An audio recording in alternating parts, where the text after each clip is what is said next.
సినీ నటుడు అల్లు అర్జున్ ఆలస్యంగా విడుదల కావడానికి పోలీసులే కారణమని, కావాలని ఆలస్యం చేశారని అల్లు అర్జున్ తరపు అడ్వకేట్ అశోక్ రెడ్డి పేర్కొన్నారు. స్టార్ హీరోను ఆలస్యంగా రిలీజ్ చేయడంపై తాము లీగల్గా ప్రొసీడ్ అవుతామని తెలిపారు. వెంటనే రిలీజ్ చేయాలని హైకోర్టు మధ్యంతర బెయిల్ ఆదేశాలు స్పష్టంగా ఉన్నా కావాలని పోలీసులు బెయిల్ ప్రొసీడింగ్స్ లేట్ చేశారని ఆరోపించారు.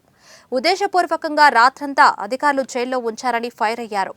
పోలీసులపై కోర్టు ధిక్కరణ కేసు వేస్తామని చెప్పారు. They have received order copy from the High Court, and despite receiving the order copy, they did not release. Now, you should question the government and the department why they have not released the accused. High Court order is very specific that forthwith the moment you receive the order, you have to release an essay. Despite clear order, they did not release. Now they have to answer. ఉన్నదండి. That is. We have to take further steps, and legally what is permissible, we will take. Sir, what is are we going to initiate any legal action? Yes, definitely. This is an illegal arrest, illegal detention. We will take legal steps. Okay. But as of now, he has left from the. Yes, he has been released.